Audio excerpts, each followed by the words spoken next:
Öncelikle çok teşekkür ediyorum. Bizim halkımıza hem başkanlığımızın hem de müftülüğümüzün hizmetlerin duyurulması noktasında, hizmetlerimizin bu noktada hem yayılması noktasında vesile olduğunuz için teşekkür ediyorum. Şöyle ki her sene zaten Diyanet İşleri Başkanlığımızın halkımızın da malumu olan yaz Kur'an kursları inşallah 3 Temmuz günü başlayacak olup 11 Ağustos'a kadar toplam 6 haftalık bir süre devam edecek bu yıl. Önceki yıllarda bu süre daha uzundu. Tabii Kurban Bayramı'nın girmesi, yaz tatili vesaire durumlarda dikkate almak suretiyle başkanlığımız bu sene 6 haftalık bir süre yaz Kur'an kurslarına ayırdı. Bizim tabii vatandaşlarımıza, velilerimize söylemek istediğimiz bu konuda tabii çok şey var ama bu kısa zamanda en azından vermemiz gereken mesaj noktasında şunları söylemek gerekirse. Tabii yaz Kur'an kursları çocuklarımızın bir tatil zamanına denk gelen bir zaman dilimi. Fakat evren boşluk kabul etmiyor. Bir insan zamanını iyi, faydalı, güzel şeylerle doldurmazsa mutlaka zararlı veyahut da faydasız şeylerle doldurma cihetine gidebilir. Bu manada velilerin üzerine düşen görev şu. Yazın elbette çocuklarımız eğlenecek, tatil yapacaklar veyahut da bazı şeylerle kafa dağıtacaklar ama bu sürede en azından Kur'an kurslarımıza gelmek suretiyle camilerimizi, mihrabın ne olduğunu, hutbenin ne olduğunu, ne bileyim minberin ne olduğunu, hocanın ne olduğunu, cami kültürünün, oturmayı kalkmanın ne olduğunu, namazın, abdestin ne olduğunu daha bu yaşlarda sanki taşa yazılan yazı misali kalıcı olması hasebiyle yaz Kur'an kursları önem arz ediyor. Bizim toplumda karşılaştığımız pek çok örnekte de gördüğümüz üzere inanın belki evlilik çağına gelmiş ama hala gusül abdestini tam bilmeyen, namazını nasıl kılacağını bilmeyen birçok bireyle karşılaştık. Bu hem kız hem erkek. En azından bu çocukların bu oyun zamanında hocalarımızdan abdestini, namazını, belki öğrenebildiği kadar Kur'an-ı Kerim'ini öğrenmek suretiyle ahlaka dair, ibadete dair, milli, manevi, kültürel değerlerimizi öğrenmesi açısından bu 6 haftalık belki kısa gibi gözüken ama çok önemli zaman dilimini değerlendirmelerini istiyoruz. Bu noktadan hareketle de çocuklarımızın Kur'an kurslarımıza, yaz Kur'an kurslarımıza kayıt yaptırmaları için müftülüklerimize, kendi mahalle camilerindeki hocalarımıza başvurmak suretiyle kayıtlarını yaptırabilirler. Bu 10 Temmuz'a kadar devam edecek. Yani 3 Temmuz'da camiye giden bir evladımız zaten istenilen belgelerle beraber hocalarımıza kaydını yaptırabilirler ve kursumuza başlayabilirler. Günlük 3 saat kurs almak suretiyle bu kursumuz devam edecek inşallah. Şunu da söylemek gerekirse bizim yaz Kur'an kurslarımızla alakalı yapmış olduğumuz tabi sadece Kur'an öğretmek değil.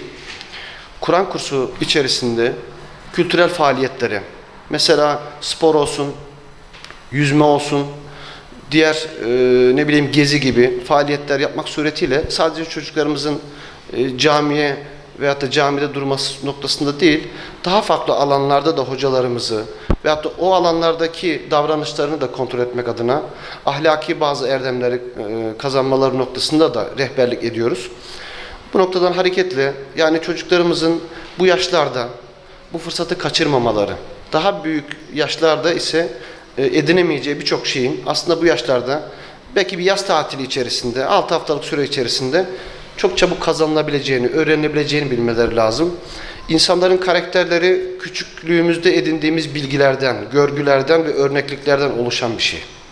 Yani bir insan 8 yaşında, 10 yaşında, 15 yaşında bir ahlaki hasleti edinemediyse 20 yaşından sonra onu edinmesi çok daha zor.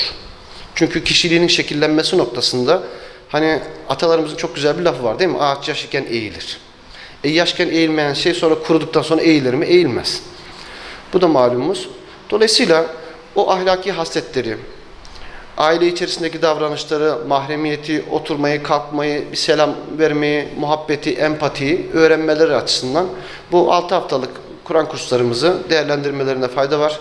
Bazılarının dediği gibi yani Kur'an kursu deyince sadece Kur'an öğretilen işte elif be, işte cüz eğitimi verilip başka bir şey yapılmayan bir şey gibi düşünülmemeli. Bunun içerisine hocalarımız dolu dolu müfredatlarıyla, başkanlığımızın hazırladığı müfredatlarıyla dolduruyorlar. Bunlardan hiçbir kuşkuları olmasın. Bir çocuk oraya gelip camide sadece otursa gitse bile o ortamın, oradaki kardeşlerinin havasını teneffüs etmek suretiyle o ortamın ne olduğunu öğrenmek suretiyle inanın ileride hayatına pek çok şeyin kattığını kendisi de görecektir, veliler de görecektir.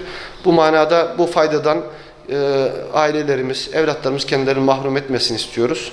Bizim başkanlığımız olarak yapılan bu yaz Kur'an kursu hizmetinden de bütün vatandaşlarımızın faydalanması adına bütün velilerimizi ve evlatlarımızı buna yönelmeleri noktasında tavsiye ediyoruz ve çocuklarımızı camilerimize çağırıyoruz, davet ediyoruz inşallah. Yaz Kur'an kursundan sonra normal sene içerisinde zaten işte ailelerimizle beraber camiye çağırdığım, teşvik ettiğimiz projelerimiz var. Mesela Perşembe akşamı ailemizle birlikte camiye gelmemiz noktasında projelerimiz var. Yine aynı şekilde yetişkinlere yönelik, ablalarımıza, teyzelerimize yönelik zaten normal Kur'an kursları devam ediyor. Yatılı Kur'an kurslarımız var, hafızlık yapmak isteyenler için. Camilerimiz her zaman açık. Sadece yazın değil, yani kışın da herkese açık. Bizde aslında toplumda şu eksikliğimiz var. Hani Kur'an bilmediğimiz için veyahut da dini konulardaki eksikliklerimizi sadece yazın veyahut da belirli bir sürede bir şey öğrenip çıkalım. Veya Kur'an-ı Kerim'imizi sadece Ramazan ayında okuyalım. Onun dışında Kur'an-ı Kerim'le pek ilgilenmeyelim gibi bir gelenek oluşmuş durumda. Aslında bizim bakış açımızın yanlışlığından kaynaklanıyor. Diyanet İşleri Başkanlığımız senenin 365 günü yaz kış demeden, tatil demeden görevine devam ediyor. Hocalarımız görevlerinin başında. Yani herhangi bir evladımız bir camimizin hocasına gidip hocam ben Kur'an öğreneceğim dediği zaman sene içinde de kışın, yazın fark etmiyor. Hocalarımız her zaman hizmetlerinde. Bunu bilmeleri lazım. Yani hocalarımız zaten vazifesi de o. Ama böyle talepler gelmediği için böyle bir anlayış oluşmuş belki de. Sadece belirli bir zaman öğretiliyor, onun dışında öğretilmiyor gibi bir durum. Halbuki öyle bir şey yok. Bu noktada hocalarımız da zaten gençlerimizle ilgilenip hem okul çağındaki gençlerimizle hem büyüklerimizle ilgilenmek suretiyle Kur'an öğretmeye, onlara eksik oldukları konularda tamamlama noktasında zaten her zaman faydalı olmaya devam ediyorlar. Bu konuda da bilgilendirmiş olalım diyelim. Teşekkür ediyorum ben.